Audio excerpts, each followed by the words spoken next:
జమ్మూ కాశ్మీర్లోని యూరీ పట్టణంలో Indian army brigade headquarters పై ఉగ్రదాడి జరిగింది. తర్వాత ప్రతీకారంగా ఇండియన్ ఆర్మీ POKలోని ఉగ్రవాద శిబిరాలపై సర్జికల్ స్ట్రైక్ చేపట్టింది. వాళ్ళ శిక్షణ శిబిరాలను బూడిద చేసింది.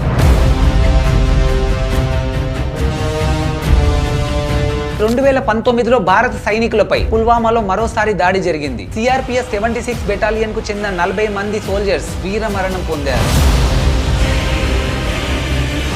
పుల్వామా అటాక్ కు ప్రతీకారంగా భారత వైమానిక దళం యుద్ధ విమానాలతో దాడి చేసి జైషే మహమ్మద్ ఉగ్రవాద రహస్య స్థావరాలను ధ్వంసం చేసింది. ఈ దాడిలో దాదాపు 300కు పైగా ఉగ్రవాదులు మరణించి ఉండవచ్చని భారత అధికారులు తెలిపారు.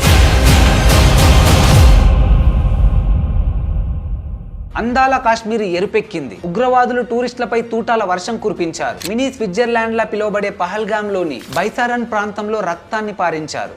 ఉగ్రవాదులు చేసిన ఈ దారుణానికి 26 మంది అమాయకులు బలయ్యారు. మరికొంతమంది తీవ్రంగా గాయపడ్డారు. ఈ దాడి తర్వాత అడవుల్లోకి పారిపోయిన ఉగ్రవాదుల కోసం ఇండియన్ ఆర్మీ తీవ్రంగా గాలిస్తుంది. మరో పక్క NIA రంగంలోకి దిగి దర్యాప్తు చేస్తుంది. ప్రస్తుతం దేశాన్ని ఉలిక్కిపడేలా చేసిన పహల్గామ్ అటాక్ మాత్రమే కాదు, ఇండియా కొన్ని దశాబ్దాలుగా ఈ తరహా ఉగ్రదాడులను ఎదుర్కొంటోంది. వీటిలో ఎక్కువగా పాకిస్తాన్ ఆధారిత ఉగ్రవాద సంస్థలైన లష్కరే తోయిబా, జైషే మహమ్మద్ వంటి సంస్థలే ఈ దాడులకు కారణమవుతున్నాయి. 2016లో జమ్మూ కాశ్మీర్లోని బారాముల్లా జిల్లాలో యూరీ పట్టణంలో Indian army brigade headquarters పై ఉగ్రదాడి జరిగింది. లైన్ ఆఫ్ కంట్రోల్ దాటి వచ్చి 4 ఉగ్రవాదులు ఆర్మీ స్థావరాలపై నిమిషాల్లో మెరుపు దాడులు చేశారు. తమ వెంట తీసుకొచ్చిన గ్రెనేడ్లతో విధ్వంసాన్ని సృష్టించారు. ఉదయం సుమారు 5 గంటల సమయంలో ఈ దాడి జరగడంతో భారత సైన్యం వెంటనే దీన్ని అడ్డుకోలేకపోయింది. ఫలితంగా 17 మంది సైనికులు అక్కడికక్కడే మరణించారు. దాదాపు 30 మంది సైనికులు గాయపడ్డారు. ఈ దాడికి సంబంధించి ఏ ఉగ్రవాద సంస్థ బాధ్యత వహించలేదు. అయితే ఈ దాడి జరిగిన తీరు, సేకరించిన ఆధారాలను బేస్ చేసుకుని జైషే మహమ్మద్ సంస్థ ఈ దాడి చేసి ఉండవచ్చని భారత అధికారులు అనుమానించారు. ఈ యూరీ ఇన్సిడెంట్ తర్వాత ప్రతీకారంగా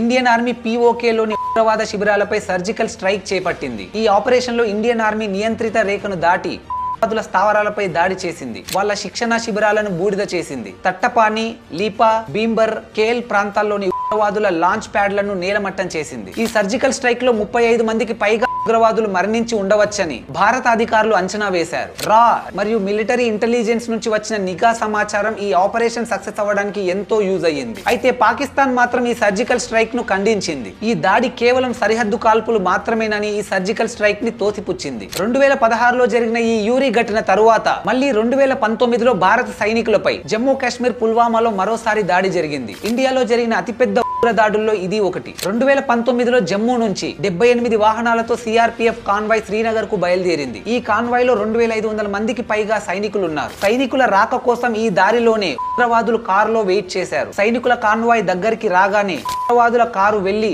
సైనికుల కాన్వాయ్ లో ఒక వాహనాన్ని ఢీకొట్టింది. ఉగ్రవాదుల కారులో భారీ పేలుడు పదార్థాలు ఉండడంతో వెంటనే పేలుడు సంభవించింది. CRPF 76 బెటాలియన్ కు చెందిన 40 మంది సోల్జర్స్ వీరమరణం పొందారు మరియు చాలా మంది సైనికులు గాయపడ్డారు. ఈ దారుణమైన ఘటన యావత్ దేశాన్ని ఉలిక్కి పడేలా చేసింది. ఈ దాడి తర్వాత పాక్ తో పాటు ఉగ్రవాద సంస్థలకు తగిన గుణపాఠం చెప్పాలని భారత ప్రభుత్వం నిర్ణయించుకుంది. పుల్వామా అటాక్ కు ప్రతీకారంగా భారత వైమానిక దళం పాక్ లోని బాలాకోట్ లోకి ప్రవేశించింది. ఇంటెలిజెన్స్ ఇన్పుట్స్ ఆధారంగా భారత వైమానిక దళానికి చెందిన మీరజ్ 2000 రకానికి చెందిన యుద్ధ విమానాలతో దాడి చేసి జైషే మహమ్మద్ ఉగ్రవాద రహస్య స్థావరాలను ధ్వంసం చేసింది. ఈ దాడిలో దాదాపు 300కు పైగా ఉగ్రవాదులు మరణించి ఉండవచ్చని భారత అధికారులు తెలిపారు. ఈ ఘటన తర్వాత పాకిస్తాన్ F-6 యుద్ధ విమానాలు భారత గగనతలంలోకి ప్రవేశించాయి. దీనికి భారత్ కూడా ధీటుగా బదులిచ్చింది. అయితే ఈ ఘటనలో భారత్ కు చెందిన యుద్ధ విమానం MiG-21 పాకిస్తాన్ సైన్యం దాడికి గురై పాక్ భూభాగంలో పడిపోయింది. పాక్ సైనికులు MiG-21 పైలట్ అభినందన్ వర్ధమాన్ ను పట్టుకున్నారు.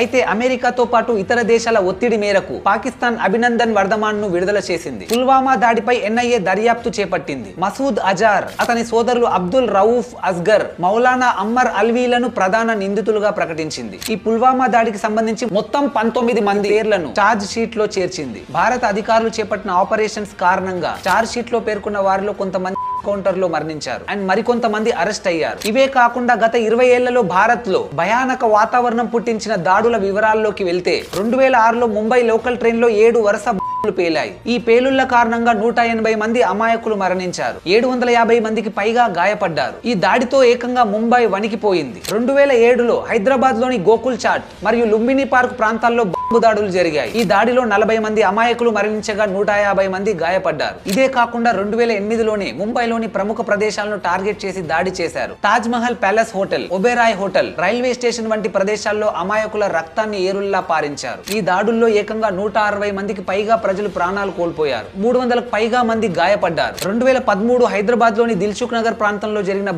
బ్లాస్ట్ లో 18 మంది అక్కడికక్కడే మరణించారు. 130 మందికి పైగా గాయపడ్డారు. 2017లో అమర్నాథ్ యాత్రకు వెళ్తున్న భక్తుల బస్సుపై ఉగ్రవాదులు దాడి చేశారు. 2024లో జమ్మూ కాశ్మీర్ రియాసీ జిల్లాలో శివకోరి నుంచి కత్రాకు వెళ్లే బస్సుపై ఉగ్రవాదులు కాల్పులు జరిపారు. ఈ దాడులే కాకుండా ఉగ్రవాదులు అవకాశం దొరికినప్పుడల్లా భారత్ పై దాడులు చేస్తూ కొన్ని వేల మంది జీవితాలను చిన్నాభిన్నం చేస్తున్నారు. ఇప్పుడు కాశ్మీర్ లోని పహల్గామ్ లో పాకిస్తాన్ అటాక్ చేసి టూరిస్టులను చంపేశారు. దీనికి ప్రతిచర్యగా టూరిస్టులకు డెస్టినేషన్ గా మారిన పాకిస్తాన్ పై భారత్ పలు ఆంక్షలు విధించింది. 1960లో ఏర్పరచుకున్న ఇండస్ రివర్ ట్రీటీని సస్పెండ్ చేసింది. ఈ నదుల నుంచి వచ్చే నీటితోనే Pakistan agriculture and economy major గా డిపెండ్ అయ్యాయి. దీంతో పాటు ఇప్పుడు ఇండియా పాకిస్తాన్ పై ఎలా రియాక్ట్ అవుతుంది అని భారతదేశ ప్రజలతో పాటు ప్రపంచ దేశాలు కూడా ఎదురు చూస్తున్నాయి.